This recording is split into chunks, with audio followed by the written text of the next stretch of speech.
Telugu टेगो। Yes. तो नए साल में आप सबका इस जूम मीटिंग में स्वागत है, और आप सबको नए साल की, नव वर्ष की हार्दिक शुभकामनाएं। और जैसा कि हमारा ये प्रेयर ग्रुप हर शुक्रवार को मिलता है, और हम बड़ा दिन नया साल मनाने के बाद पहली बार मिल रहे हैं, तो बड़ा हर्ष आनंद है। और हमारे जो मुख्य वक्ता रहे हैं, हमारे जो अच्छे बाइबल स्टडी कराते हैं, भाई सुभाष सोना साहब, आज ऑलिव इन बाइबल विषय पर बाइबल स्टडी कराएंगे। तो आपका विशेष स्वागत है, आप सबका, जिन्होंने ज्वाइन किया। हमारे वर्शिप लीडर प्रिंस सोलोमन हैं, और अर्चना एस्तर हैं, और आखिरी प्रार्थना मैडम नलिनी नीलिमा सोना करेंगी। और आखिर में हम लोग प्रभु साथ एक साथ प्रभु की प्रार्थना करते हैं, और कोई भी पास्टर रहे हमारे साथ तो हम ये करेंगे। अर्चना ज्वाइन कर ली है? अर्चना, जी, प्रेज द लॉर्ड। सभी को जय मसीह की। चलिए जय। मैं अर्चना, ऐसा करूँगा, मैं शुरू करता हूँ, फिर तुम जी। जब बाइबल पढ़ोगी ना, उसके बाद से तुम ज्वाइन कर, तुम ही को होस्ट करना है, तब जी, उसके बाद। अच्छा। ठीक है। वेलकम जो करेंगे कि गेस्ट का, स्पीकर का, तो आप करना। ठीक। तो हम प्रारंभ करते हैं प्रभु परमेश्वर पिता, पवित्र आत्मा के नाम से, और धन्यवाद देते हैं प्रभु का कि उसने हम सबको भला चंगा रखा, और यह था फिर हम जूम के माध्यम से मिल सकते हैं। और आज ऑलिव जैतून के वृक्ष के बारे में, जैतून की चर्चा है। तो मैं पढ़ूंगा भजन संहिता 52, उसका पहला पद, और पांचवें से फिर आखिर तक। भजन संहिता 52। हे वीर, तू बुराई करने पर क्यों घमंड करता है? परमेश्वर की करुणा दिन भर बनी रहती है, परंतु परमेश्वर तुझे सदा के लिए तोड़ डालेगा।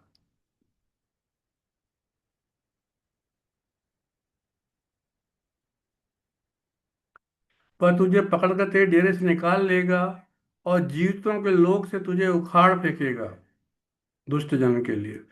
तब धर्मी इसे देखकर भयभीत होंगे, और यह कहते हुए उस पर हंसेंगे, देखो, यह वही पुरुष है जिसने परमेश्वर को अपना शरण स्थान नहीं माना, परंतु अपने धन की बहुतायत पर भरोसा रखा। परंतु मैं तो परमेश्वर के भवन में जैतून के हरे भरे वृक्ष के समान हूँ। मैं परमेश्वर की करुणा पर सदा सर्वदा भरोसा रखता हूँ। मैं तुझे सर्वदा धन्यवाद देता रहूंगा, क्योंकि तूने यह काम किया है, और तेरे भक्तों की उपस्थिति में मुझे तेरे ही नाम की आस होगी, क्योंकि यह भला है। आइए हम प्रार्थना करें। सर्वशक्तिमान परमेश्वर पिता, तुझे धन्यवाद देते हैं वर्ष भर की आशीषों के लिए, और धन्यवाद देते हैं प्रभु कि आज हम इस जूम के माध्यम से आपस में मिल सकते हैं, और ये फेलोशिप कर सकते हैं, और तेरे वचन से अध्ययन कर सकते हैं, और तेरी वर्शिप और आराधना कर सकते हैं। तेरा लाखों लाख धन्यवाद देते हैं।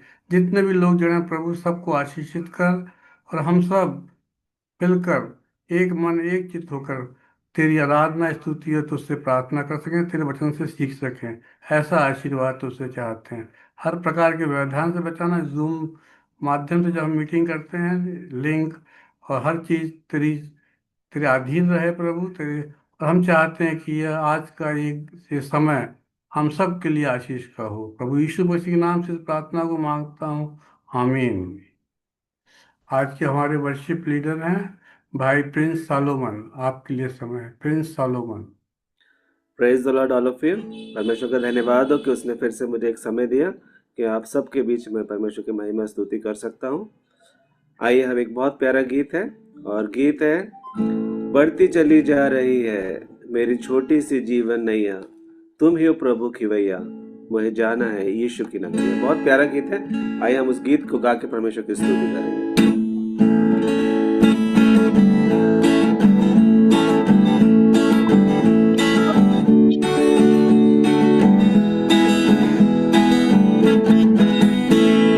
बढ़ती चली जा रही है ओ मोरी छोटी सी जीवन नैया,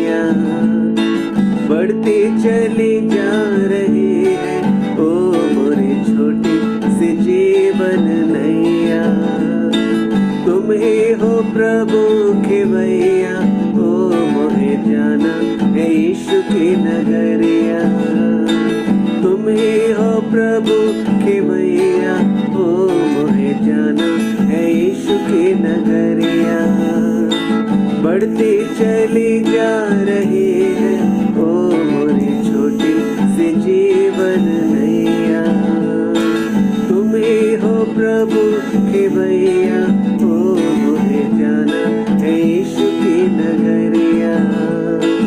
सनन सनन सनन सनन चले पुरवैया, डगमग डगमग डोले नैया। सनन सनन सनन सनन चले पुरवैया, डगमग डगमग डोले नैया। तुझको पुकारो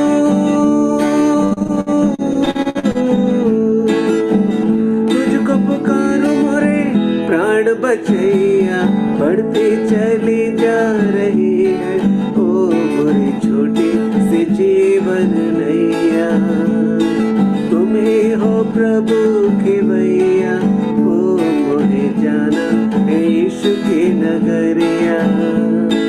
घनन घनन घनन घनन बदरा छाए, बदरा छा के मुझको डराए। घनन घनन घनन घनन बदरा छाए, बदरा छा के मुझको डराए। तुझको पुकारो तुझको पुकारो मोरे प्राण बचैया। बढ़ती चली जा रही है ओ मोरी छोटी सी जीवन नैया। तुम ही हो प्रभु की मैया, ओ मोहे जाना है यीशु की नगरिया। मोहे जाना है यीशु की नगरिया। आइए हम आराधना में जाएंगे और एक बहुत प्यारा सा गीत है, आराधना का एक प्रेयर है जो अक्सर हम लोग करते हैं। आइए उसी प्रेयर को हम आप परमेश्वर की आराधना के लिए गाएंगे। और गीत है, हे हमारे बाप तू जो आसमान में है, तेरा नाम पाक माना जाए। Jesus thank you. हे हमारे बाप तू जो आसमान में है, तेरा नाम पाक माना जाए। तेरे बादशाह आए, हे हमारे बाप तू जो आसमान में है, तेरा नाम पाक माना जाए। तेरे बादशाह आए, हे हमारे बाप जैसे कि तेरी मर्जी आसमान में पूरी होती, जैसे कि तेरी मर्जी आसमान में पूरी होती, वैसे ही तेरी मर्जी जगत में पूरी हो जाए। वैसे ही तेरी मर्जी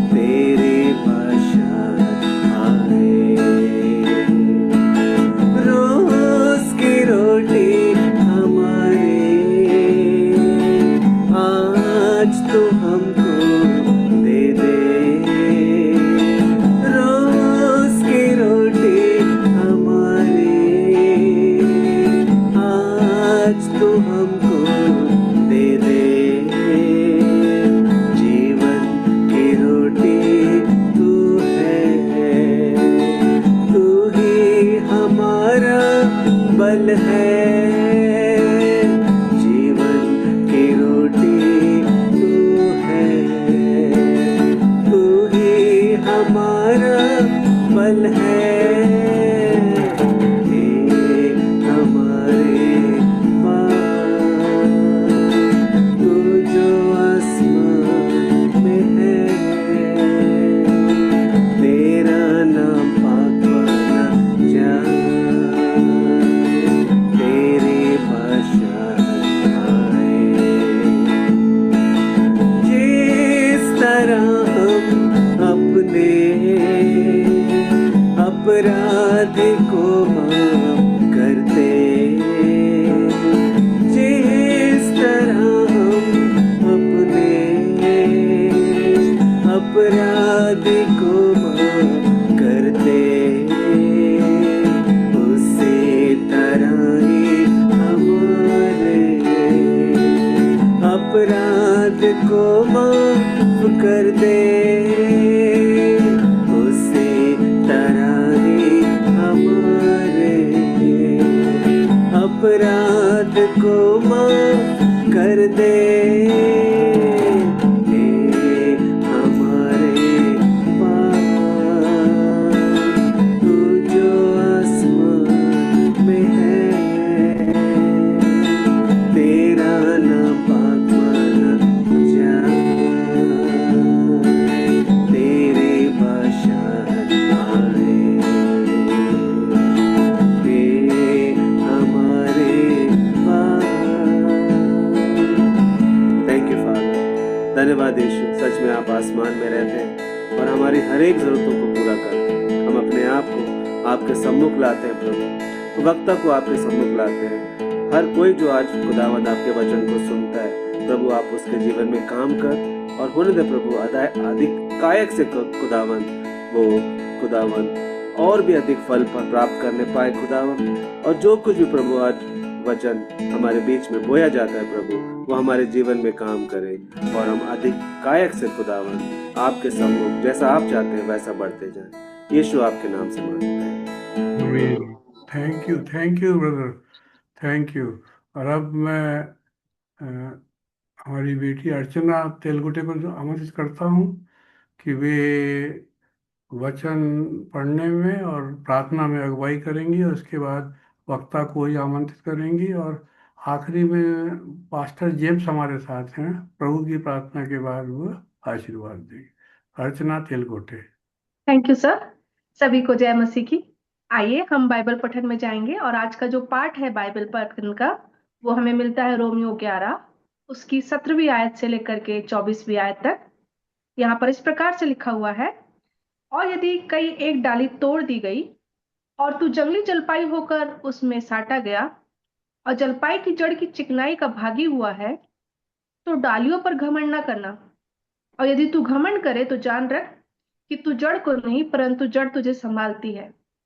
फिर तू कहेगा कि डालियां इसलिए तोड़ी गई कि मैं साटा जाऊं, भला वे तो अविश्वास के कारण तोड़ी गई, परंतु तू विश्वास में बना रहता है, इसलिए अभिमानी ना हो परंतु भय कर, क्योंकि जब परमेश्वर ने स्वाभाविक डालियां ना छोड़ी तो तुझे भी ना छोड़ेगा। इसलिए परमेश्वर की कृपा और कड़ाई को देख, जो गिर गए उन पर कड़ाई, परंतु जो तुझ पर कृपा, यदि तू उसमें बना रहे, नहीं तो तू भी काट डाला जाएगा। और वे भी यदि आप अविश्वास में न रहे तो साटे जाएंगे, क्योंकि परमेश्वर उन्हें फिर साट सकता है।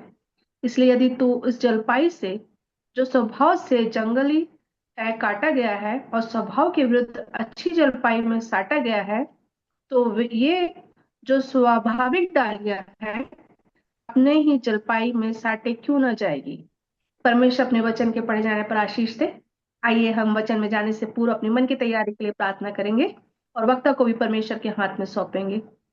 धन्यवाद देते सर्वशक्तिमान पिता परमेश्वर आज की सुंदर उपवास और प्रार्थनाओं की शाम के लिए, जबकि पिता परमेश्वर बीते वर्ष भर पिता परमेश्वर आपने हमें हर शुक्रवार प्रभु जी आपके चरणों में बैठकर पिता परमेश्वर प्रार्थना करने सीखने का मौका दिया, और एक नए वर्ष में फिर से हम एक जब नई शुरुआत करते हैं, पवित्र आत्मा जी आपको आमंत्रित करते हैं पिता परमेश्वर, पवित्र आत्मा यीशु मसीह आप इस वर्चुअल माध्यम से हमारे बीच में चले फिरे और बोले और बातचीत करें।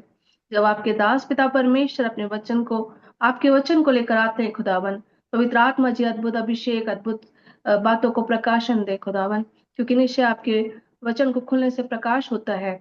और आप कहते तू मुझसे प्रार्थना कर, मैं तेरी सुनकर बड़ी बड़ी और कठिन बातें बताऊंगा जिसे तू अभी नहीं जानता।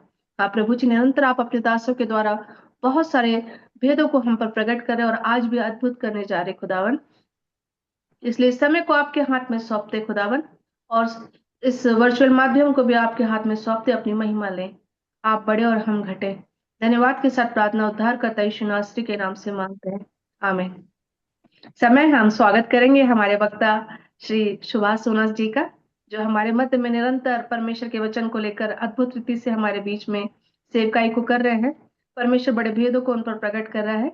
आज भी जो हमारा विषय है वो है कि किस प्रकार से जो जैतून है उसका वर्णन बाइबल में किया गया है, the olive in the Bible. आज हम इस विषय पर आप नोट्स भी बना सकते हैं। मैं आप सभी को उत्साहित करूंगी कि आप लगातार बने रहें और अपना कैमरा को ऑन रखें, ताकि सर को बहुत अच्छा लगे। मैं स्वागत करती हूँ सर सुभाष सोना जी का। Welcome sir. सबको जय मसीह की। नए वर्ष के इस प्रथम सभा में आप सबों का स्वागत करता हूं और नए वर्ष की शुभकामनाएं देता हूं कि परमेश्वर इस नए वर्ष में सब आशीषें जो हमारे लिए है वो रख दे और हमें एक नए आयाम में ले चले। इस नए वर्ष में हम परमेश्वर की नई नई बातों को अपने जीवन में सीख पाए, ये मैं सबों के लिए परमेश्वर से विनती करता हूँ। और फिर से ये अवसर मिला मुझे आज परमेश्वर की वचन की सेवकाई या आपके बीच आकर वचन को सीखने का, इसके लिए मैं परमेश्वर का धन्यवाद देता हूँ और भैया ब्राउन का भी कि नए वर्ष की पहली सभा में मुझे अवसर दिया कि मैं भी वचन को इस नए वर्ष में आपके साथ सीख सकूं। सारी महिमा परमेश्वर को मिले। जैसे कि आज हमने पढ़ा रोमियो की पत्री, उसका 11 अध्याय 17 से 24, इसमें जलपाई शब्द आया। जलपाई भी, जैतून को जलपाई भी बोलते हैं, यानी जैतून को जलपाई भी बोलते हैं। और इसमें एक जो बॉटनी जितने लोग पढ़ते हैं, वनस्पति, वो लोग जानते हैं, उसमें एक कलम करने वाली घटना या उसकी विधि का जिक्र किया है, ग्राफ्टिंग जिसको इंग्लिश में बोलते हैं। ग्राफ्टिंग यानी एक डाली को तोड़कर उस दूसरे डाली या दूसरे तने में ग्राफ्ट किया जाता है, कलम किया जाता है, ताकि जो गुण उस अच्छे गुण को वो प्राप्त कर सके। तो ये ग्राफ्टिंग का है। और यहाँ पर ये लिखा गया है कि स्वाभाविक डालियां हेलो, कुछ बात है?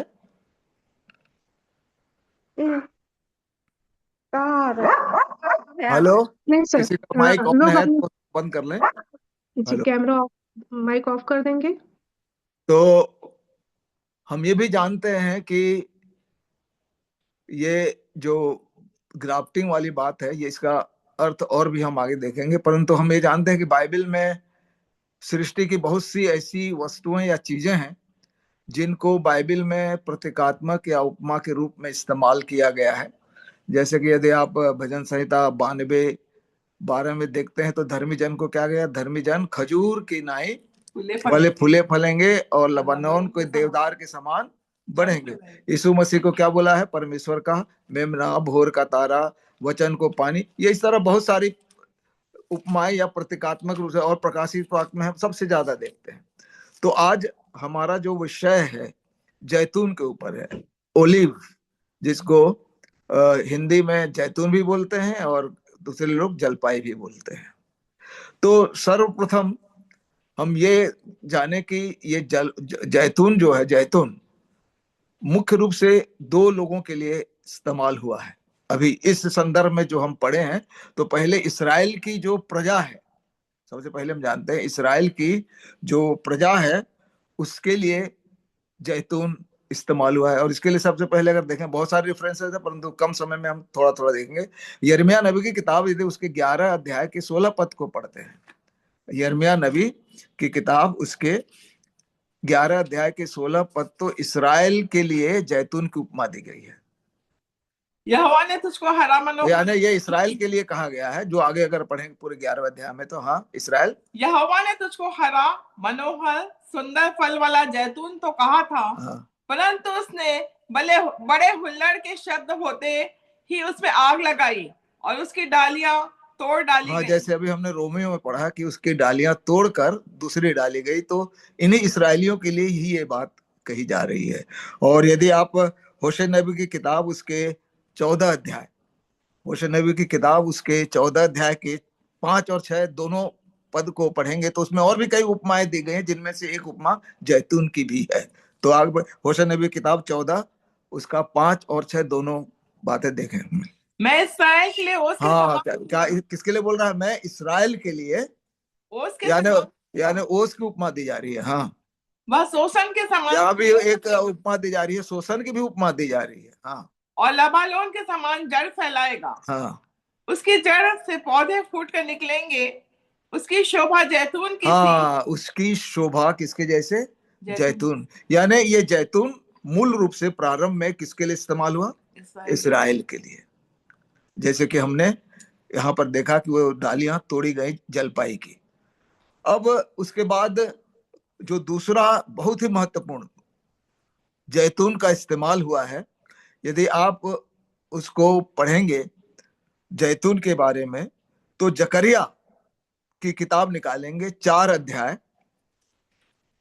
जकरिया की किताब अगर 4 अध्याय निकालेंगे तो वहां पर एक अद्भुत बात, ये जैतून के संबंध में भी इसराइलियों को ही लिखा गया है, या इसराइलियों को नहीं, 2 व्यक्तियों के बारे में लिखा है। और आज हमारे लिए वो बहुत बड़ी शिक्षा की बात है कि उन 2 व्यक्तियों को, या आज जैतून कहा गया है, तो उनके समान हम भी बनेंगे तो हम भी जैतून कहलाएंगे, जैसे बने। हाँ हाँ हाँ। तब मैंने उससे फिर पूछा, ये जो मतलब 3 पढ़े। दीवट के पास जैतून के 2 वृक्ष हैं। हाँ, कहा है यहाँ एक दर्शन दिख रहा है, अगर आप हेडिंग देखेंगे, है दीवट के और जैतून वृक्षों से संबंधित दर्शन। हाँ, एक दर्शन है, किससे? जैतून के वृक्ष के संबंध में दर्शन जकरिया को मिल रहा है। और ये तीसरे पद में क्या दर्शन देख रहा है? दीवट के पास जैतून के 2 वृक्ष हैं, एक उस कटोरे की दाहिनी ओर और दूसरा उसकी बाईं ओर। हाँ, 2 पेड़ है ना। और यदि आप और आगे पढ़ेंगे 11 पद में है, तो क्या लिखा है? तब मैंने उससे फिर पूछा। हाँ, पूछ रहा है कि ये कौन है, यानी जकरिया उस दर्शन में पूछ रहा है कि ये 2 जैतून के पेड़ कौन है ना? ये 2 जैतून के वृक्ष क्या है? क्या है? हाँ, जो दीवट की दाहिनी ओर दाहिनी बाईं ओर है। फिर मैंने दूसरी बार उससे पूछा, जैतून की दोनों डालियां क्या हैं? हाँ, जो सोने की दोनों नलियों के द्वारा अपने में से सुनहरा तेल उंडेलती हैं। हाँ, तो आखिरी पद 14 में देखिए क्या बात, क्या उत्तर आता है।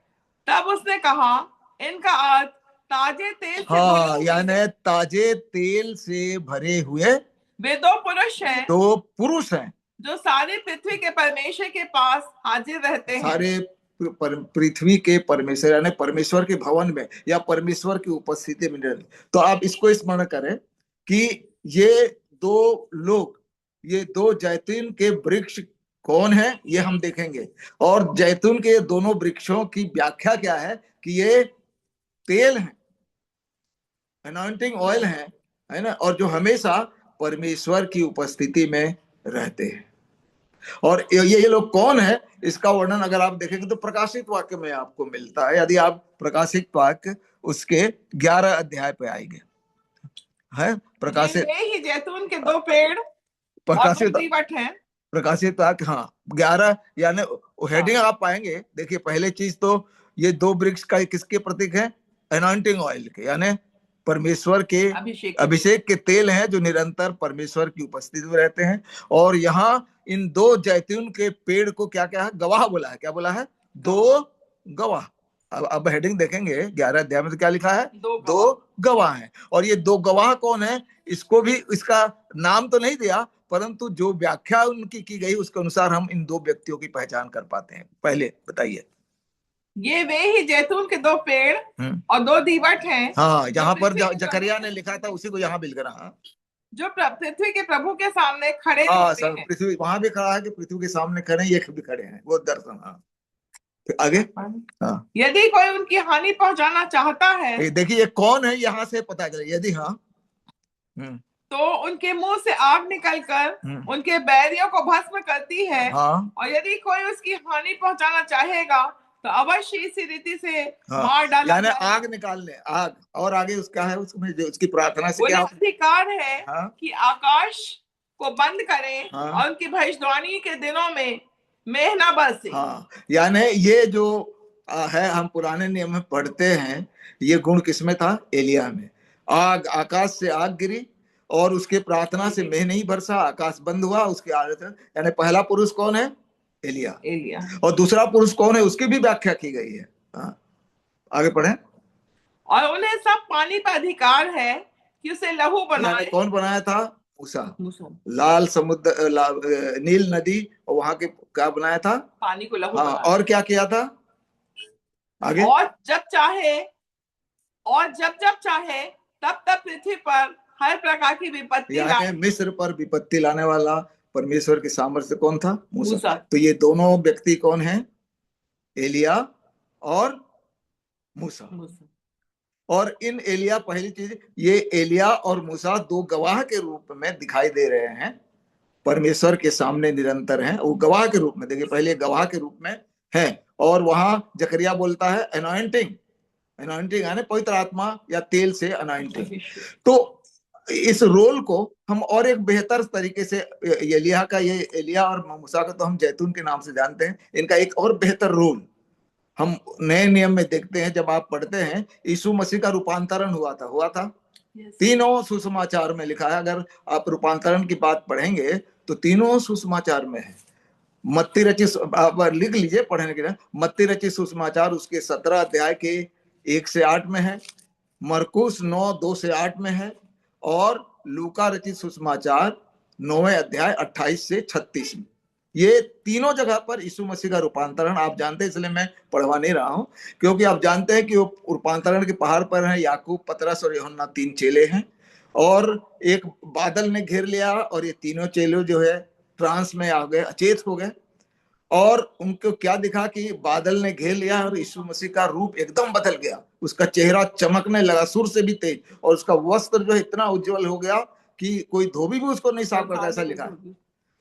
तो उसका रूपांतर हुआ, और उसके बाद वो क्या देखते हैं कि उस बादल में आने के बाद दो व्यक्ति दिखते हैं। कौन कौन? मूसा और एलिया। मूसा और एलिया उससे बात करते हुए बताया गया है। तो ये जो रूपांतरण का दर्शन है हमारे लिए क्या सिखाता है? यानी यीशु मसीह की वो महिमा को बताता कि जब वो महिमा में आएगा तो कैसे उसका रूप होगा।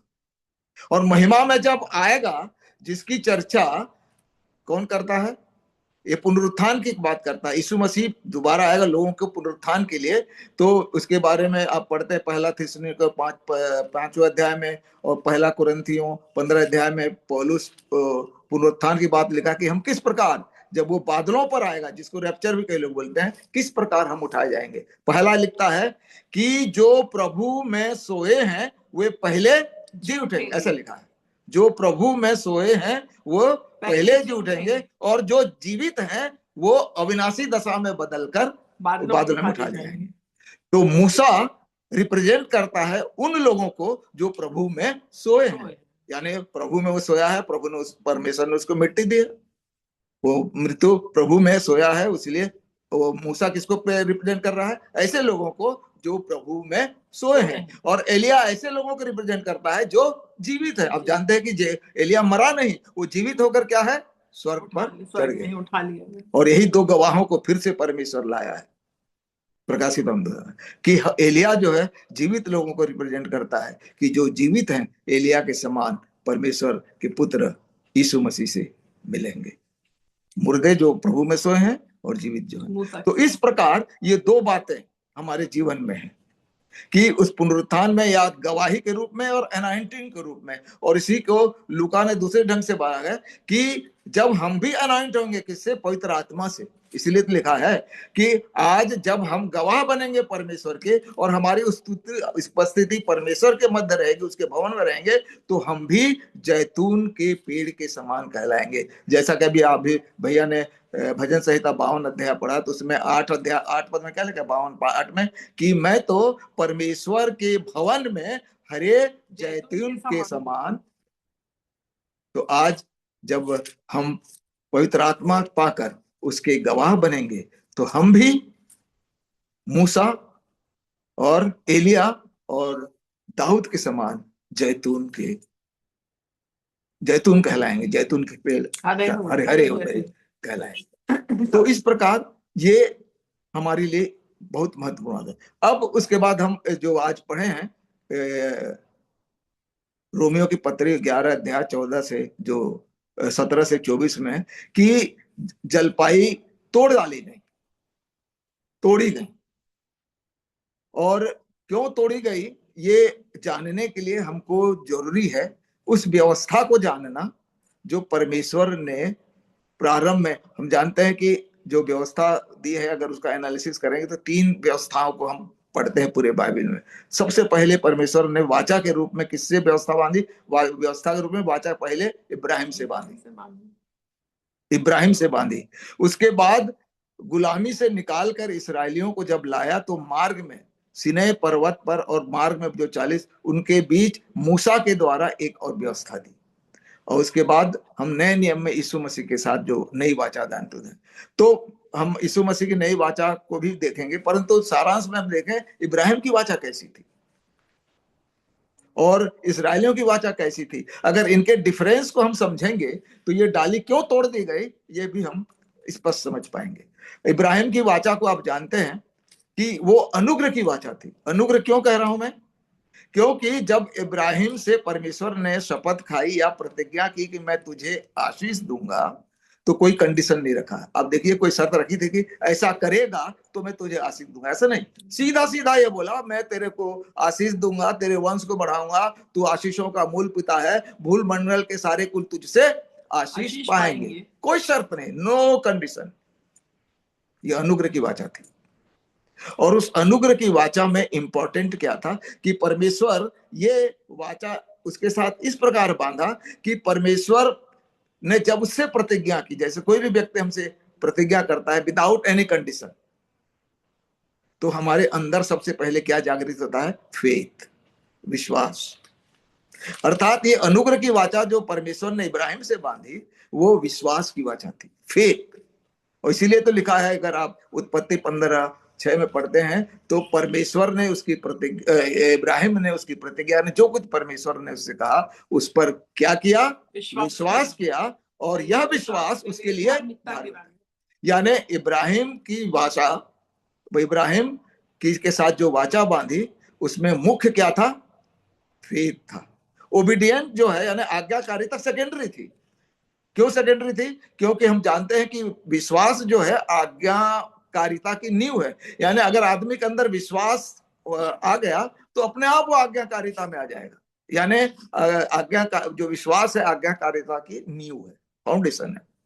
तो उस के अनुसार अब इस और उससे भी बढ़कर हम कहेंगे कि इब्राहिम जो है स्वतंत्रता की स्थिति में, किसी का गुलाम नहीं है, वो स्वतंत्र है और किसी का दबाव नहीं, किसी का वो नहीं, परंतु स्वतंत्र है। तो इसलिए आगे चल के इस व्यवस्था को क्या कहा गया हम उसको भी देखेंगे। अब उसके बाद अब आ जाइए इसराइलियों के साथ बांधी गई वाचा। इसराइली अब जानते हैं 430 वर्ष तक मिस्र में रहे, और मिस्र में रहने से आप जानते हैं कि उनकी परंपराएं, रीति रिवाज, स्वभाव, खान पान, विचार, बहुत सारी चीजें मिस्रियों जैसी हो गई, खान पान जैसे खुद पर।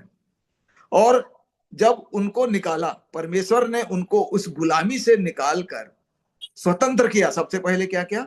स्वतंत्र। जैसे इब्राहिम स्वतंत्र है तो उस वाचा को देने से पहले उनको गुलामी से स्वतंत्र किया।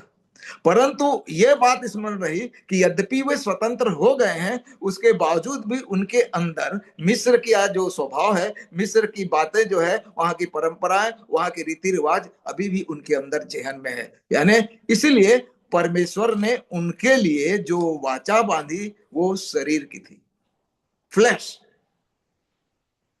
शरीर की व्यवस्था। क्योंकि परमेश्वर जो है जानता था कि उनका उल्टा देखिए, तो शरीर की व्यवस्था क्योंकि मूसा की जो व्यवस्था है दो प्रकार की थी। एक तो सेरेमोनियल लॉ थी, यानी विधि, त्योहार, संस्कार, ये करना वो करना, बहुत सारे बलि, वो सब ये थे ceremonial law and moral law.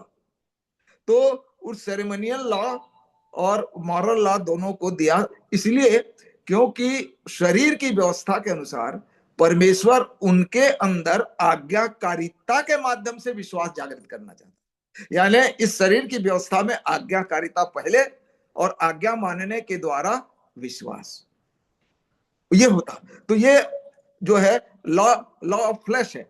और इसीलिए इस व्यवस्था के बारे में थोड़ा सा जो हिंट है, क्या कहते हैं, मूसा देता भी, यदि अगर व्यवस्था विवरण उसके 8वें अध्याय के 3 पद में आए तो ये 40, देखिए 40 वर्ष तक वो उनकी परीक्षा करता रहा, टेस्ट, क्या बोलते हैं उनका टेस्ट, कि क्या वे आज्ञा पालन करके विश्वास में आएंगे कि नहीं, या उनके मन में वो बात क्या होगी उसको परखना चाहता है, परीक्षा। तो ये बात मूसा व्यवस्था विवरण 8:2 अध्याय में लिखता है। क्या लिखता है? 2 पद व्यवस्था विवरण 8:2। हाँ। तेरा परमेश्वर यहोवा उन 40 वर्षों में तुझे सारे जंगल के मार्ग में से इसलिए ले आया है कि वह तुझे नम्र बनाए। हाँ, इसलिए ले आया कि हाँ, और तेरी परीक्षा क्या करे? तेरी परीक्षा करे, ये टेस्ट, परीक्षा करे कि तेरे मन, हाँ, और जान ले कि तेरे मन में क्या है, क्या है, हाँ, क्या है। और तो उसकी आज्ञाओं, हाँ, यानी तो उसके आज्ञा को माने। यानी बेसिकली परमेश्वर चाहता था कि वो उनकी एक परीक्षा हो कि वो आज्ञा मानेंगे कि नहीं। अगर आज्ञा मानते हैं तो ये निर्णय निकलेगा कि वो परमेश्वर पर विश्वास करते हैं, और यदि आज्ञा नहीं मानते हैं तो उनके मन में परमेश्वर के प्रति विश्वास नहीं है। तो ये दो फर्क इन दोनों व्यवस्था में थी। वो अनुग्रह के वाचा में फेथ था, जिसमें इब्राहिम, इसहाक और याकूब तीनों जो है उनको सम्मिलित किया। इसलिए बोलता है ना, मैं इब्राहिम, इसहाक और याकूब का परमेश्वर, क्योंकि वो जो वाचा थी विश्वास की वाचा थी, और ये जो है शरीर की वाचा। और शरीर की वाचा के कारण अब इजराइल और अन्य जाति, अब ध्यान दें, अब ये तोड़े जाने का हम ध्यान दें। अब तोड़े जाने के बाद धीरे धीरे ऐसा हुआ कि उस परीक्षा में ये इजरायली असफल हुए। क्यों? क्योंकि जब जब परमेश्वर नम्र बनाने की उनकी परीक्षा, कभी पानी की परीक्षा के पानी नहीं मिल रहा है, कभी खाने को नहीं मिल रहा है, तो इस प्रकार परीक्षा डालकर उनके धीरज और उनके विश्वास की परख करता था, और वो फेल हुए, और फेल होते होते होते होते गए। और आते आते आते ऐसा हो गया कि उस सेरेमोनियल लॉ, यानी व्यवस्था की जो बातें हैं, रीति रिवाज है, चाहे शुद्धिकरण हो चाहे कोई भी हो, वो लोग जो है मूसा की व्यवस्था को इतना इंपॉर्टेंट मान लेंगे कि हमारा उद्धार या हमारा जो धार्मिकता है उस व्यवस्था के कामों से होगी। जबकि पौलुस क्या बोलता है कि कोई भी व्यक्ति व्यवस्था के कामों से धार्मिक या धार्मिकता किससे आएगी? केवल विश्वास। तो अब वो धीरे धीरे उस शरीर के कारण, उस व्यवस्था के कारण, विधि और रीति के कारण इतने ज्यादा उस व्यवस्था के प्रति उनका लगाव हो गया कि वो परमेश्वर से ज्यादा व्यवस्था पर भरोसा करने लगे कि हम खतना कराएंगे तो उद्धार होगा, और वो नहीं कराएंगे तो ऐसा होगा, ऐसा करेंगे तो ये सारे चाहिए उनके बदले। तो इस प्रकार वो व्यवस्था देने वाले से बढ़कर उस व्यवस्था को जो दी गई उसको इंपॉर्टेंट मानने लगे, उसी के द्वारा हमारा उद्धार होगा। तो ये बात परमेश्वर जानता था, और कहा कि अरे ये तो आज्ञाकारिता नहीं, हट, और उनको बोला हठीली जाति, क्या बोल दिया? हठीली जाति कह दिया, क्योंकि उस व्यवस्था में वो फेल हो गए। तो इसलिए परमेश्वर जानता था कि जो शरीर की व्यवस्था है, जो विधियों की व्यवस्था है, जो रीति रिवाजों की व्यवस्था है, वो किसी को क्या नहीं कर सकती है? धर्मी नहीं ठहरा सकती है। इसलिए अमेंड करने के लिए उसने यीशु मसीह को भेजा कि वो क्रूस पर इन सारी व्यवस्थाओं के लेख को क्या करे? खत्म करे। यदि आप इफिसियों की पत्री में आते हैं, इफिसियों की पत्री उसका 2 अध्याय आप निकाल लीजिए, इफिसियों की पत्री उसका 2 अध्याय 11 से 15 पढ़ेंगे हैं। मसीह में एक हाँ इसका मसीह, स्मरण करो हाँ कि तुम जो शारीरिक हाँ, रीति यानी आप से देखिए शारीरिक की रीति से, अगर आज अन्य जातियों में और इसराइलियों, जैसे हम ग्राफ्टिंग कर रहे हैं इसराइलियों में और अन्य जातियों में, तो दोनों के बीच में भेद क्या है शरीर के अनुसार। यदि अगर पढ़ेंगे, अगर ध्यान देंगे तो 5 किस्म से अन्य जाति और इसराइलियों में भेद है। पहला भेद क्या है? जाति हो हाँ, और क्योंकि शारीरिक रीति से अन्य जाति, शारीरिक से अन्य जाति क्यों? शरीर में जो खतना वाले इजरायली हैं और खतना रहित अन्य जाति हैं। और दूसरा चीज वो मसीह से अलग, क्या लिखा है? मसीह से अलग है। और इसराइल की हाँ, प्रजा के इसराइल, पद से अलग तीसरी किए चीज हुए। इसराइल की प्रजा के पद से भी अलग। चौथा प्रतिज्ञा, यानी के भागी ना थे, यानी जो प्रतिज्ञा है, क्यों भागी? हम भी नहीं थे, इसराइलियों से प्रतिज्ञा की गई, उससे की गई, परंतु अन्य जातियों के लिए कोई भी प्रतिज्ञा, उसके भी भागी नहीं थे। और सबसे बड़ी चीज आशाहीन और जगत में ईश्वर रहित थे। हाँ, जगत में क्या थे? ईश्वर रहित थे। परंतु क्या हुआ? पर अब मसीह यीशु में हाँ, तुम जो पहले दूर थे, हाँ, मसीह के लहू के द्वारा निकट हो गए हो। हाँ, निकट हो गए हो, क्योंकि वही हमारा मेल है, हाँ, जिसने दोनों को एक कर लिया और हाँ, अलग करने वाली दीवार को जो बीच में थी ढा दिया। जो अलग करने वाली दीवार थी उसको क्या कर दिया? कौन सी दीवार थी? जो व्याचा किसकी थी? नहीं, मतलब जो शरीर के अनुसार जो व्यवस्था थी उसको उसने क्या कर दिया? हाँ। और यदि आप कुलुसियों के में आएंगे, कुलुसियों की पत्री आप पढ़ेंगे तो उसको और ज्यादा स्पष्ट किया गया है। कुलुसियों की पत्री उसके दूसरे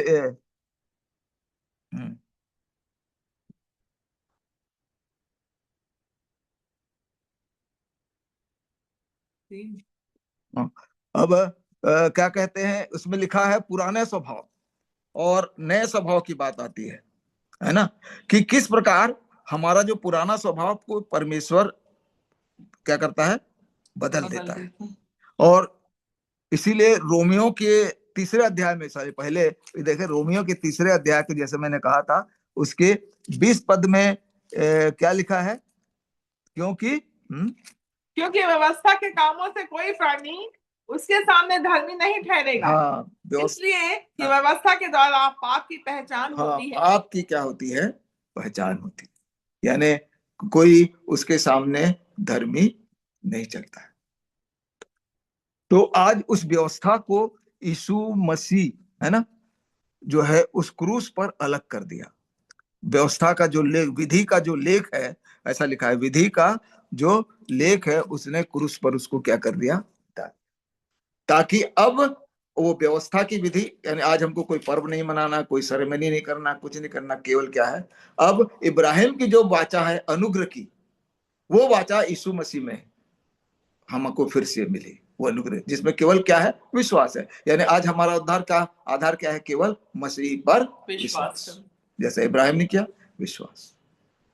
तो अगर हम अविश्वासी हैं तो इसका ये अर्थ है कि हम शरीर के अनुसार हैं और जो परमेश्वर के अनुग्रह से भी अलग है, और इस्राएल के प्रजा के पद से आशाहीन और ईश्वर रहित है। परंतु यीशु मसीह ने क्रूस पर उस व्यवस्था को या विधि के उस लेख को हमारे लिए क्या कर दिया है? पूरा कर दिया। तो आज हमको वो व्यवस्था मिली, इसीलिए याकूब इस व्यवस्था को अब क्या लगता है, परमेश्वर ने यीशु मसीह में हमको क्या कर दिया? स्वतंत्र कर दिया। अब दंड की आज्ञा नहीं, इसीलिए रोमियो 8 में क्या लिखा है? जो प्रभु अब जो यीशु मसीह में उन पर दंड की आज्ञा नहीं। क्यों? क्योंकि आगे पढ़े उसको।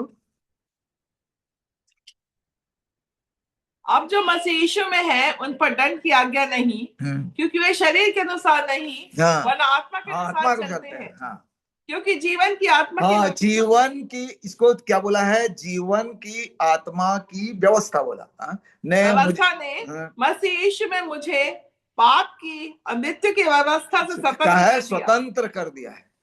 तो अब इब्राहिम के दिए हुए व्यवस्था को, वाचा को और इनको मिलाएंगे तो इब्राहिम के लिए कहा वो स्वतंत्रता की स्थिति में है, और उसको बोला था कि मेरी उपस्थिति में चल और क्या हो जाए, सिद्ध हो। तो परमेश्वर उस वाचा के पालन यानी इस विश्वास के पालन और उसके पर विश्वास करने के द्वारा हमको भी सिद्ध करता है। और इसीलिए याकूब ने इस व्यवस्था को बड़ा अच्छा नाम दिया। मेरे ख्याल से यदि याकूब की पत्री उसका पहला अध्याय निकालेंगे तो इस व्यवस्था को अच्छा नाम दिया उसने। याकूब उसका पहला अध्याय मेरे ख्याल से 25 पद, जिसको भी आप बड़ी मिलता है मेरे जल्दी। और जो व्यक्ति स्वतंत्रता की सिद्ध व्यवस्था क्या लिख रहा है इसको, इसीलिए कहा है स्वतंत्रता की सिद्ध व्यवस्था पर ध्यान करता रहता है, वह अपने काम में इसलिए आशीष पाएगा बस कि वह सुनकर। तो आज फिर इन सब चीजों को देखते हुए हम जो आज पढ़े हैं जैतून वाली बात, उस पर आ जाए कि परमेश्वर, हम जानते हैं अन्य जातियों को क्या बोला, इस्राएली जैतून थे यानी स्वाभाविक जैतून थे या जलपाई थे, और अन्य जाति उस प्रतिज्ञा के भागीदार नहीं थे तो उनको जंगली जैतून कहा। क्या बोले? जंगली जलपाई। क्यों? क्योंकि आज अब इसके पहले हम उस वाचा के या उस अनुग्रह के वाचा के भागीदार नहीं थे। परंतु जब प्रभु आया तब उस अनुग्रह को पौलुस जो है इस जैतून के ग्राफ्टिंग में हमको स्पष्ट किया, साटा जाना। तो कई लोग कंफ्यूज होते हैं कि हम जो अन्य जाति के लोग स्वाभाविक जैतून के पेड़ में रखे गए हैं और इजरायली और हम एक हो गए हैं, एक कलिसिया। कलिसिया नहीं भाई, कलिसिया यानी इस मसीह के देह से जुड़ने वाले लोग सब एक जैसे होंगे, कोई इजरायली जैसा नहीं, कोई अन्य जाति नहीं, पर सब एक होंगे। तो कलिसिया एक होगी, उसमें जंगली जैतून या स्वाभाविक जैतून वाली कोई भिन्नता नहीं। सिर्फ इसको समझाने के लिए कि क्यों तोड़ी गई, इसलिए क्योंकि वो हठीले हो गए और उस व्यवस्था के पालन में असफल हुए। तो परमेश्वर का जो अनुग्रह या जो उनका चुनी हुई प्रजा थी, उनको क्या किया, त्याग कर उसका अनुग्रह किस पर आ गया? अन्य जातियों पर। तो अन्य जातियों पर आया तो वो अपने में किसको? उन अन्य जातियों को, एक जैतून जो जंगली जैतून बने हुए थे उनको लाए। क्यों लाए? क्यों? क्योंकि आगे पढ़े उस फिर से आप निकाल लें रोमियो की पत्री, उसके जो 11 अध्याय हमने पढ़ा था, और उसी पर आ जाए 17 पद से। और यदि कुछ डालियां तोड़ दी गई और तू जंगली जैतून होकर उसमें साटा गया और जैतून की जड़ का सब, देखिए ध्यान दें, ये ग्राफ्टिंग करने का तरीका पौलुस कैसे समझा रहा है कि आज हम जो है उस स्वभाव का जो, और कायदे से कई लोग कहते हैं इसको, वो जो तना और तोड़ डालनी गई, वो जो जड़ है, एक्चुअली में जड़ यानी पहले उन अच्छे लोगों का यानी इजरायलियों का जो स्वाभाविक डाली थी, उनका जड़ भी मसीह था, जड़ भी परमेश्वर को माने या मसीह था। परंतु जब वो उस स्वभाव को छोड़कर हठीले हो गए, उनको तोड़ी गई और उस जड़ के या उस तने में जंगली जो क्या कहते हैं जैतून है, हम हैं, अन्य जाति हैं, उनको उनमें साटा जाए। क्यों? ताकि वो जब उसमें साटा जाए तो वो जड़ जो सब कुछ देती है पोषण के लिए, उसकी चिकनाई के क्या हो हम भागीदार। न केवल चिकनाई के भागीदार, परंतु जड़ का जो स्वभाव है उस स्वभाव को हम प्राप्त करें। इसीलिए तो यीशु मसीह ने और एक उदाहरण दिया, मैं दाखलता हूं तुम डालियां हो। जो मुझ में रहेगा, उससे जुड़े रहेंगे तभी फल आएगा, नहीं तो वो स्वभाव, मसीह का स्वभाव तब तक उनमें हम में नहीं आएगा जब तक हम उससे जुड़े नहीं रहेंगे। जुड़ेंगे तो वो स्वभाव आएगा। तो आज परमेश्वर का ही अनुग्रह हुआ इसराइलियों की हटी होने के कारण कि हम जंगली जो जैतून कहलाते, क्योंकि जैतून तो उसमें साटे जाएं और उस स्वभाव को जो मसीह का है उसको क्या करें, चिकनाई का भागी हुआ है। तो आज हम डालियों पर घमंड नहीं करना, जब हम डाली हो गए तो घमंड नहीं करना, पर किस पर घमंड करना है? जड़ पर करना है। ऐसा लिखा जड़, यानी हमारा घमंड हम पर नहीं परंतु उस नींव पर, उस जड़ पर जिसके सहारे हमारा सब कुछ है ना, वो हमको संभालता है। क्योंकि पूरे पेड़ को कौन संभालता है? जड़ संभालता है। तो आज हमारा घमंड जड़ पर हो कि वो हमको संभालता है और यीशु मसीह ही हमको संभालता है। इब्रानियों 1:3 में तो आप साफ साफ पढ़ते हैं, वो अपने सामर्थी वचन के द्वारा पूरी सृष्टि को क्या करता है? संभालता है, ऐसा लिखा है। इब्रानियों 1:3 में पढ़ेंगे तो आखिर आखिर में क्या लिखा है, 1:3 में, इब्रानी 1:3 में, जल्दी से पढ़ें। सब वस्तुओं को अपनी सामर्थ के वचन से संभालता है। आखिर में वो 3 में, अच्छा शुरू में पढ़ लिए 3 को भी। वह उसकी महिमा का यानी प्रकाश, परमेश्वर के स्वभाव, यीशु मसीह के स्वभाव को कौन है, वो महिमा का प्रकाश है और उसके तत्व की छाप है, पूरा गुण परमेश्वर का है उसमें, और सब वस्तुओं को अपनी सामर्थ के वचन से यानी संभालता है। आज अगर हमारा जड़ मसीह है तो केवल वही हमको संभाल सकता है, और इसीलिए पौलुस चाहता है कि हम उस जड़ में, उस जड़ में साटे जाएं, और अगर नहीं साटे जाएंगे तो हम नए नहीं बन सकते, वही जंगली के जंगली जैतून जैसे रहेंगे। तो आज इस ग्राफ्टिंग के द्वारा वो हमें ये सिखाता है, और इसलिए कहा कि ये जो डालियां तोड़ी गई, इसलिए तो जैसे अगर डाली ऑलरेडी कोई रहे, यानी आप हमको यही नहीं घमंड करना कि भाई उनके तोड़ जाने के कारण हमारे, नहीं, डालियां इसलिए तोड़ी गई कि उनकी जगह हम क्या किया जाए, साटे जाए। तो आज इस्राएलियों की हट का कारण, उनके अविश्वास के कारण हम क्या अनुग्रह मिला कि हम उसमें क्या कहते हैं, उस साटे जाए। तो आज ठीक है, ये लिखा है ना 20 में, ठीक है, वो तो अविश्वास के कारण तोड़ गई, परंतु तू विश्वास से बना। तो आज वो अविश्वास रही तो इसका लिए तोड़ दिए गए, परंतु जब हमको एक नई बात है यीशु मसीह में मिला है तो हमको केवल विश्वास में रहना। जहां विश्वास हमारा खत्म हुआ हम भी तोड़े जाएंगे। याद रखिए, एक चेतावनी है कि जैसे वो अविश्वास के कारण तोड़ी गई, आज हमारे लिए भी चेतावनी है कि यदि हम भी अविश्वास जुड़ भी जाए और फिर हमारे अंदर उस इस्राएलियों जैसी हर धर्मिता और विश्वास आए तो हम भी तोड़े जा सकते हैं। हमारे लिए एक चेतावनी है ना। तो आज हमारे लिए ये इंपॉर्टेंट है। और जैतून जो संज्ञा दी गई, मतलब उपमा दी गई है, मैं क्यों दी गई है, 4 कारण बोल के समाप्त करूंगा, और हमको वही जैतून बनना है। हमने देखा कि जैतून मूसा और एलिया को कहा गया, इस्राएल की प्रजा को कहा गया, जो गवाह के रूप में है, जो क्या कहते हैं, अनॉइंटिंग ऑयल के समान है। तो आज हम भी जैतून तब कराएंगे जब हमारे जीवन में भी गवाही होगी। हम जब परमेश्वर के भवन रोपे जाएंगे, उसमें पाए जाएंगे, उसमें साटे जाएंगे, नहीं तो फिर हम उसी प्रकार अलग रहेंगे जैसे जाते हैं पहले इस्राएलियों से। तो बहुत कम समय, 5 मिनट में कहूंगा कि क्यों आज हमको जो है जैतून परमेश्वर बनाना चाहते हैं। जैतून का क्या अर्थ है? सबसे पहले जैसे प्रतीक अगर देखेंगे तो जैतून जो है एक नए जीवन और एक नई आशा का प्रतीक है। समय ज्यादा नहीं है, बहुत सारा विस्तृत कर सकता। तो इसका जो वर्णन, यदि आप उत्पत्ति 8वें अध्याय में पढ़ते हैं तो जानते हैं कि जब जल प्रलय धीरे धीरे सूखने लगा तो कौन, नूह ने आखिर में किसको भेजा था? कबूतर को। कौवा तो वापस नहीं आया, कबूतर जब आया तो उसके चोंच में क्या था? नए जलपाई का पौधा। क्या था? जलपाई, यानी नए जैतून का एक पौधा था, छोटा। और ये नए जैतून का पौधा लेकर जब नूह के पास आया तो नूह को यह आभास हो गया, नूह को पिल गया कि जल पूरी रीति से क्या है, पृथ्वी पर से सूख गया है। यानी उसके अंदर एक आशा आई कि जल जो श्राप के रूप में आया है वो समाप्त हो गया है, मेरे लिए एक नई आशा है, नए जीवन की, जो ये जैतून का पेड़ उसको प्रदर्शित कर रहा है, नया जीवन। कि अब जो सृष्टि पूरे पानी में डूब गई थी, सब कुछ खत्म हो गया था, अब फिर से परमेश्वर का अनुग्रह उस सृष्टि पर हुआ है कि वो फिर से उनमें नई कोपले आ रहे हैं, एक नया जीवन मिल रहा है। तो जैतून नए जीवन और नई आशा का प्रतीक है।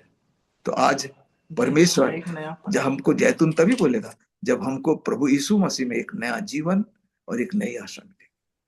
दूसरा, इसके लिए बहुत सारी बातें हैं, फिर मैं सिर्फ समझाने कर रहा हूं, क्योंकि नए जीवन नई आशा, इस जैतून से क्या कहते हैं, बहुत बाइबल बहुत सारे वर्णन है, परंतु आप इतने समझिए कि जैतून नए जीवन और नई आशा को व्यक्त कर रहा है। दूसरा, ये दीर्घायु जीवन, यानी क्योंकि जो जैतून का पेड़ है सब ज्यादा से ज्यादा 20 फीट का होता है, परंतु जितने भी फलदायी वृक्ष आप पाते हैं उन सबसे ज्यादा लंबी उम्र तक ये फल देता है, बुढ़ापे तक फल देता रहता है, इसीलिए लिखा लंबी आयु। इसलिए तो लिखा कि तुम जो है बुढ़ापे होने तक भी फलोगे फूलोगे, लिखा है। यानी ये फ्रूटफुलनेस, यानी हमारे जीवन में, जीवन के अंत तक हम फलदायी बने रहेंगे। तो ये दीर्घायु जीवन और लंबे समय तक रहता है। और सबसे बड़ी चीज, ये जैतून जो है आशीष, क्या है, आशीष का प्रतीक है, ब्लेसिंग। क्यों? क्योंकि भजन संहिता 128 में क्या है, तेरी स्त्री फलवंत क्योंकि दाखलता से ही होगी और तेरे बच्चे मेज पर जलपाई जलपाई, यानी जैतून, यानी बच्चे आशीष है ना, यानी जैतून जो है परमेश्वर की आशीष होता है। और लास्ट में परमेश्वर जो जैतून जो है, जैतून हम जानते हैं किससे न केवल फल भोजन मिलता है, परंतु इसके द्वारा अनॉइंटिंग ऑयल भी होता है। क्या है? अभिषेक का तेल बनता है, इससे अभिषेक होता है जो पवित्र आत्मा का प्रतीक है। और एक बहुत अच्छा चित्रण, समय नहीं कि मैं ज्यादा कहूं, अगर आप न्यायों में पढ़ते हैं तो जब अबीमेलेक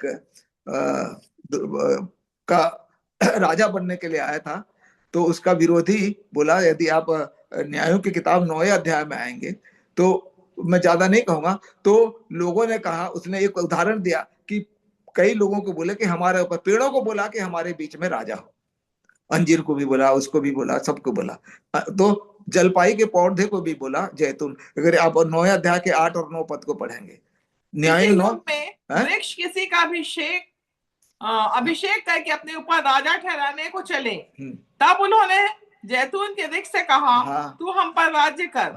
तब जैतून के वृक्ष ने कहा, क्या मैं अपनी उस चिकनाहट को छोड़कर, जिससे लोग परमेश्वर और मनुष्य दोनों का आदर मान करते हैं। जैतून का तेल जो अभिषेक होता है ना, 3 लोगों का अभिषेक होता था, राजा, भविष्यवक्ता और याजक, तीनों का अभिषेक जैतून के तेल से होता है। यदि आप निर्गमन 30 उसके 22 से, अब मत पढ़िए, 25 का जाके पढ़ लिए, लिख लीजिए, निर्गमन 30, 22 और 25, जो अभिषेक का तेल बनाया जाता था 5 वस्तुओं से बना था, और जो 5वां है वो करीब 4 लीटर किससे, जैतून के तेल से बनता है याजक को अभिषेक के लिए। तो इस प्रकार ये जो है हमारे लिए बहुत महत्वपूर्ण है। और आज इस नए वर्ष में मैं ये कहना चाहता हूं कि परमेश्वर का अनुग्रह हम पर हो कि हम प्रभु यीशु मसीह में साटे जाए जैतून के समान, ताकि हम अपने पुराने स्वभाव, जो जंगली स्वभाव है, उसको छोड़कर यीशु मसीह के जो जड़ है उस नए स्वभाव में नए बन जाए। इसीलिए तो कहा कि जैसे सृष्टि की चीजों से तुलना कर रहे हैं ना, ये सब क्यों कर रहे हैं? इसलिए तो कहा है कि जो मसीह यीशु में है वो क्या है, नई सृष्टि है, नई सृष्टि। यानी आप जैसे वो नए जैतून की कोपलें कबूतर के उसमें आए, आज हम भी कबूतरी के चोट में हम भी नए उस जैतून के समान नए बनेंगे और हमारे अंदर एक आशा होगी। तो आज परमेश्वर इस जैतून के द्वारा हमको ये सिखाना चाहता है कि हमारे अंदर वो आशा और नया जीवन, या जिसको हम अनंत जीवन तब आएगा जब प्रभु यीशु के साथ साटे जाएं, ग्राफ्ट करें, तभी हम उस नएपन को पाएंगे। परमेश्वर करे कि इन वचनों के द्वारा हम आशीषित हो। आमीन, आमीन। थैंक यू सर, रियली बहुत ही आशीषित वचन था, बहुत सारे भेद, और नोट्स तो लिखने में ऐसा लग रहा था करके शायद कॉपी भी भर जाए तो कम है। परमेश्वर आपको बहुत ऐसे आशीषित करे, एक नया वर्ष में एक नए उत्साह के साथ, एक नई एनर्जी के साथ आज आपने हमें उत्साहित किया है, और हमें इस बात से उत्साहित किया कि हम जैतून बने जैसे परमेश्वर हमसे चाहते हैं, दीर्घायु हो, फलवंत हो, नई आशा के लिए और बहुत ही नया अभिषेक के लिए परमेश्वर आपको बहुत ऐसे आशीषित करे, और निरंतर इसी तरह आप हमारे बीच में अपने भेदों को जो परमेश्वर आप पर प्रकट कर रहे हैं हमारे बीच में रखते रहें, ताकि हम और भी परमेश्वर को गहराई से जाने। परमेश्वर आपको इस वर्ष में बहुत ऐसे इस्तेमाल करे, आपके परिवार और आपके आयु को अच्छा रखे और अपनी महिमा के लिए अद्भुत रीति से इस्तेमाल करें। आइए हम धन्यवाद की प्रार्थना में जाएंगे, और मैं नलिनी मैडम से रिक्वेस्ट करूंगी कि आज वो हमारे बीच में प्रार्थना में अगुवाई करेंगी।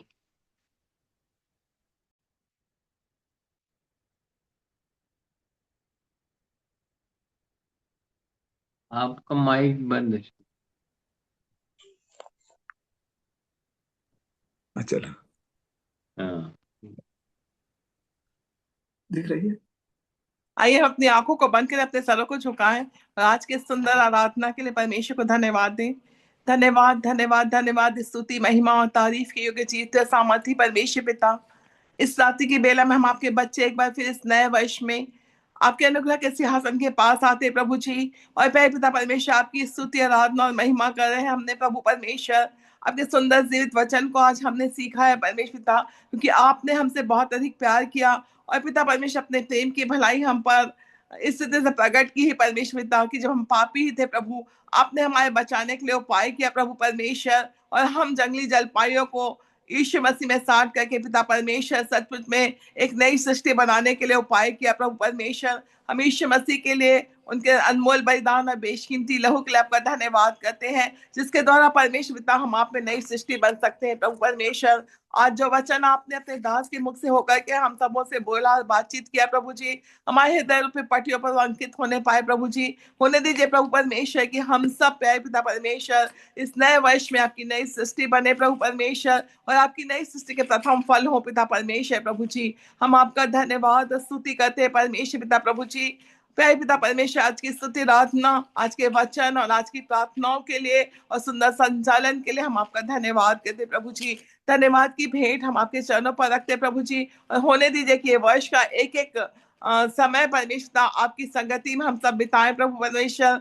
हमें से हर एक आपके वचनों में निरंतर बढ़ता जाए प्रभु जी, आपसे प्रार्थना की संगति में बढ़ता जाए प्रभु परमेश्वर प्रभु जी, और आपकी स्तुति आराधना निरंतर हमारे होठों से होती रहे प्रभु। ऐसा अनुग्रह हम सबों पर करिएगा प्रभु जी।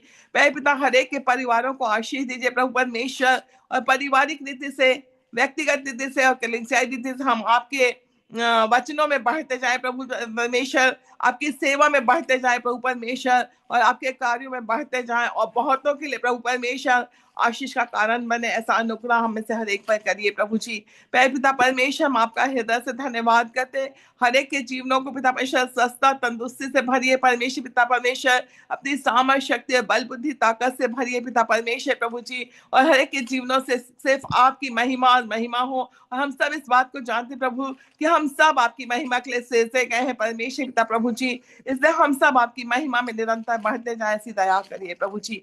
हर एक को आपके बलवंत और सामर्थ्य हाथों में सौंपते हैं पिता परमेश्वर प्रभु जी, और विशेष धन्यवाद देते हैं ब्राउन भैया और विनी दीदी के लिए परमेश्वर पिता, जिनके माध्यम से आज हम इस जूम की मीटिंग के द्वारा पूरे लोग मिलकर के जो इस संगति में जुड़ते हैं पिता परमेश्वर, आपकी उन आत्मिक आशीषों में बढ़ सकते हैं प्रभु परमेश्वर प्रभु जी। दीदी और भैया को बड़ी आशीष देना प्रभु, उनके परिवार को बड़ी आशीष देना पिता परमेश्वर प्रभु जी, और होने दीजिएगा प्रभु जी कि निरंतर हम सब आपकी महिमा का वसीला बनते जाएं, और आपकी महिमा में निरंतर बढ़ते जाएं प्रभु परमेश्वर।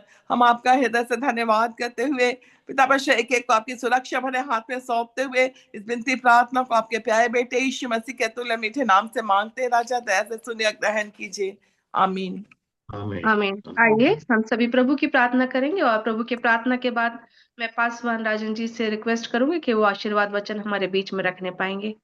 आइए प्रभु की प्रार्थना करें। हे हमारे पिता, तू जो स्वर्ग में है, तेरा नाम पवित्र माना जाए, तेरा राज आए, तेरी इच्छा जैसे स्वर्ग में पूरी होती है वैसे इस पृथ्वी पर भी हो। हमारे दिन भर की रोटी आज हमें दे, और जैसे हमने अपने अपराधियों को क्षमा किया है वैसे ही हमारे अपराधों को क्षमा कर, और हमें परीक्षा में न लाए परंतु बुराई से बचाए, क्योंकि राज, पराक्रम और महिमा सदा तेरी ही है। आमीन। परमेश्वर की शांति जो सारी समझ से परे है, परमेश्वर के और उनके पुत्र हमारे प्रभु यीशु क्रिस्त के ज्ञान और प्रेम में हमारे हृदय और विचारों को सुरक्षित रखे, और सर्वशक्तिमान परमेश्वर पिता, पुत्र और पवित्र आत्मा की आशीष हम पर हो और हमारे साथ सर्वदा रहे। शांति से पूर्ण होकर जाओ, प्रभु से प्रेम रखो और उसकी सेवा करो, क्रिस्त के नाम में, आमीन। आमीन। थैंक यू सबको जय मसीह की। जय मसीह की, जय बहुत मसीह अच्छा की। भैया।